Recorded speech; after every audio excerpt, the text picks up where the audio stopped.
Hello students, कैसे हैं आप लोग। आप लोगों का अपने YouTube channel Vishnu study centre में स्वागत है। आज हम लोग क्लास 9 एनसीईआरटी मैथमेटिक्स में चैप्टर 2 पॉलिनोमियल्स का एक्सरसाइज 2.5 सॉल्व करेंगे। इसके पिछले वीडियोज में हम लोग एक्सरसाइज 2.5 के क्वेश्चन नंबर 10 तक सॉल्व कर चुके थे। आज हम लोग क्वेश्चन नंबर 11 से स्टार्ट करेंगे।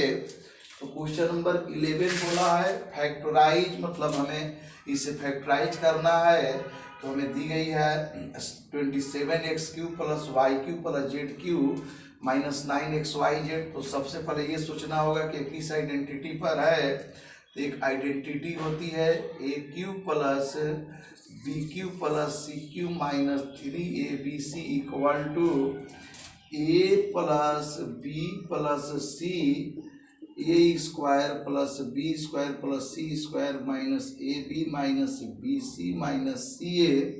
तो सबसे पहले हमें इसे a³ plus b³ plus c³ minus 3abc के फॉर्म में चेंज करना होगा।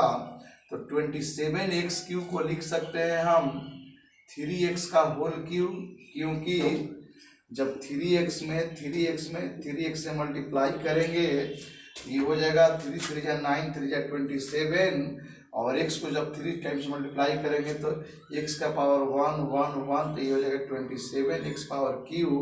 यानी कि 27x पावर क्यूब को लिख सकते हैं 3x का पावर क्यूब, और y³ को लिख सकते हैं y का होल क्यूब प्लस z³ को लिख सकते हैं z का होल क्यूब माइनस। अब हो गया a³ b³ c³ a का वैल्यू मिल गया 3x, हमें यहाँ पर a का वैल्यू मिल गया 3x, b का वैल्यू मिल गया y और c का वैल्यू मिल गया z। तो आइडेंटिटी है a³ plus b³ plus c³ minus 3abc। तो लिखेंगे माइनस 3 इंटू a का वैल्यू 3x, b का वैल्यू y और c का वैल्यू z। तो फिर से एक बार चेक कर लेते हैं। 3x का क्यूब करेंगे 27x³, y का क्यूब y³, z का क्यूब करेंगे z³ माइनस 3 3 जा 9xyz। तो यह a³ plus b³ plus c³ minus 3abc के आइडेंटिटी पर सेट है। तो इसको लिख सकते हैं a plus b plus c। a का वैल्यू है 3x प्लस b का वैल्यू है y प्लस c का वैल्यू है z, और इसके बाद a स्क्वायर तो लिख सकते हैं 3x का होल स्क्वायर, क्योंकि a का वैल्यू है 3x प्लस b स्क्वायर, तो b का वैल्यू है y का whole square plus c square, तो c का वैल्यू है z का स्क्वायर माइनस यहाँ पर है ab। तो a का वैल्यू ध्यान देंगे 3x और b का वैल्यू y है, तो minus 3x into Y minus bc। तो b का वैल्यू है y और c का है z, तो minus y into z minus ca। तो c का वैल्यू है z और a का वैल्यू है 3x। आगे ये हो जाएगा 3x plus y plus z, और जब इसको तोड़ेंगे तो ये हो जाएगा 3x का स्क्वायर करेंगे। तो 3x का स्क्वायर का मतलब हुआ 3x इंटू 3x को 3x से मल्टीप्लाई करना, ये हो जाएगा 3 3 जा 9x स्क्वायर, y का स्क्वायर करेंगे y square plus z square minus, और यहाँ पर ये हो जाएगा minus 3xy minus yz minus 3 minus ये हो गया 3xz। It is your required answer.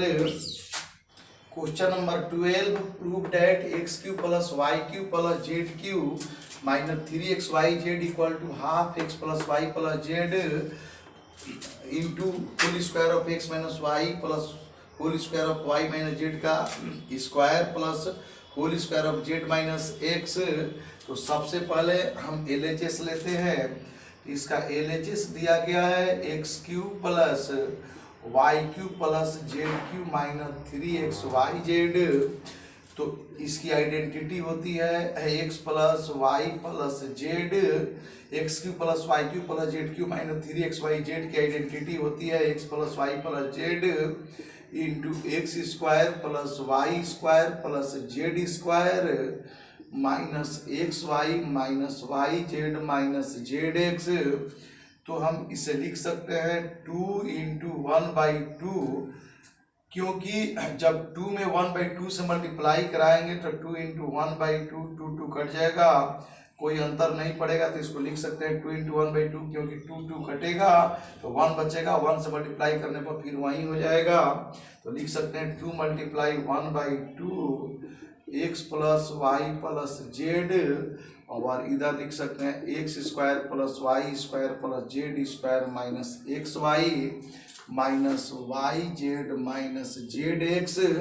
अब हमें करना क्या है कि 2 को अंदर ले जाकर मल्टीप्लाई करना है, तो half x plus y plus z जेम का तेम, क्योंकि हमें लाना है शुरू में half x plus y plus z, तो 1/2 x plus y plus z को जेम का तेम रख देते हैं। और ये 2 से x² plus y² plus z² minus xy minus yz minus zx में लाकर मल्टीप्लाई कर देते हैं। तो 2 से जब x² को मल्टीप्लाई करेंगे ये हो जाएगा 2x² प्लस 2 से y² को मल्टीप्लाई करेंगे तो ये हो जाएगा 2y² प्लस 2 से जब z² को मल्टीप्लाई करेंगे तो ये हो जाएगा 2z², और 2 से जब माइनस xy को मल्टीप्लाई करेंगे तो ये हो जाएगा माइनस 2xy, और 2 से माइनस yz को मल्टीप्लाई करेंगे तो ये हो जाएगा माइनस 2yz, और 2 से माइनस zx को मल्टीप्लाई करेंगे तो ये हो जाएगा माइनस 2zx। यदि आप मेरे नए व्यूअर हैं तो प्लीज़ मेरे चैनल को सब्सक्राइब कर दें तथा बेल आइकन को प्रेस कर दें, जिससे कि उचित समय पर आपको नोटिफिकेशन मिलता रहे। तो आगे लिख सकते हैं half x plus y plus z, और जो 2x² है इसको लिख सकते हैं हम लोग x² प्लस x², क्योंकि x² कैट करने पर 2x² होगा। 2y² को लिख सकते हैं y² प्लस y², और 2z² को लिख सकते हैं z² प्लस z², और ये जो है minus 2xy minus 2yz minus 2zx GeM का तेम। तो हम इसको लिख सकते हैं आगे half x plus y plus z, और ध्यान देंगे x², और यहाँ पर minus 2xy, x² minus 2xy, और एक y² को एक साथ रखते हैं, प्लस फिर y², इस y² को माइनस 2yz माइनस 2yz को, और प्लस z² को एक साथ रखते हैं, और तीसरे में हम रखते हैं पहले z² को, इसके बाद माइनस 2zx को, और इसके बाद अंत में जो प्लस x² को। तो ध्यान देंगे इसमें कितने टर्म थे 1 2 3 4 5 6 7 8 9, और यहाँ पर 3 3 6 3 9 टर्म हुए। अब इक्वल टू लिख सकते हैं half x plus y plus z, और x² minus 2xy plus y², a² minus 2ab plus b² की आइडेंटिटी होती है whole square of a minus b।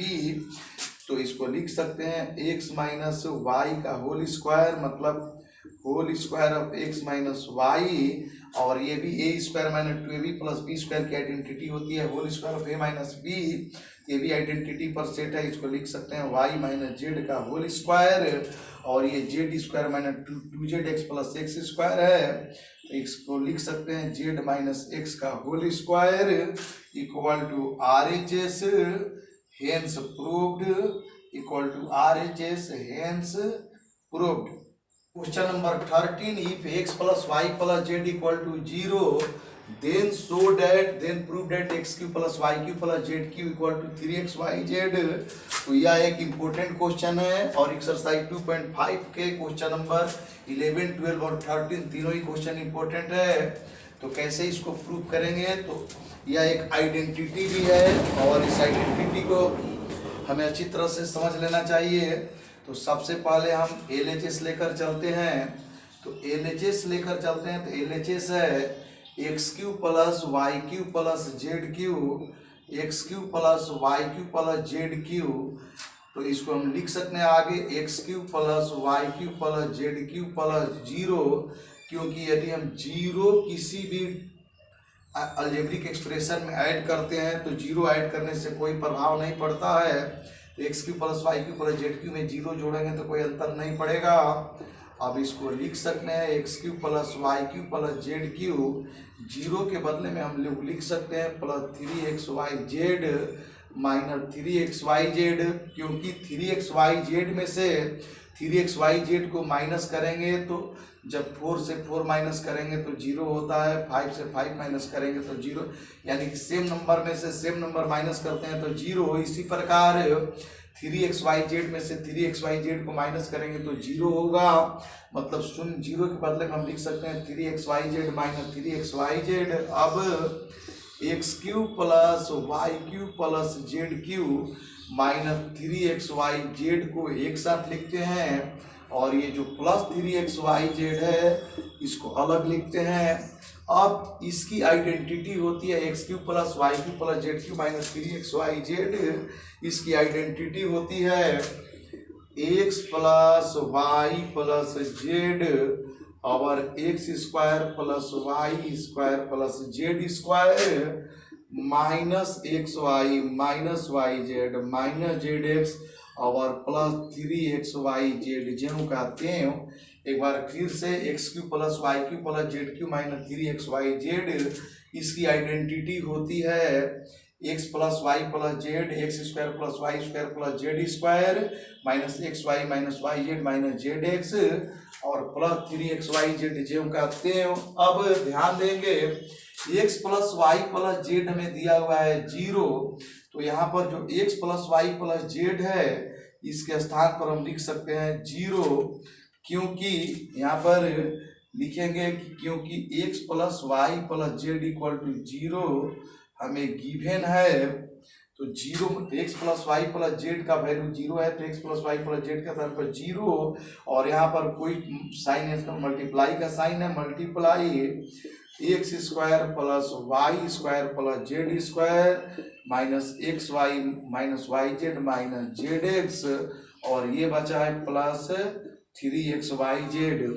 0 में किसी भी नंबर से मल्टीप्लाई करने पर 0 मिलता है, तो 0 से जब हम x square plus y square plus z square minus x y minus y z minus z x को मल्टीप्लाई करेंगे तो हमें मिलेगा 0, और ये है प्लस 3xyz, तो 0 में 3xyz जोड़ने पर हमें मिलेगा 3xyz इक्वल टू RHS,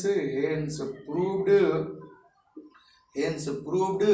हमें उम्मीद है आपको समझने में आसानी हुई होगी। यदि समझने में आसान लगा है तो प्लीज मेरे चैनल को लाइक सब्सक्राइब तथा शेयर करें। Thank you.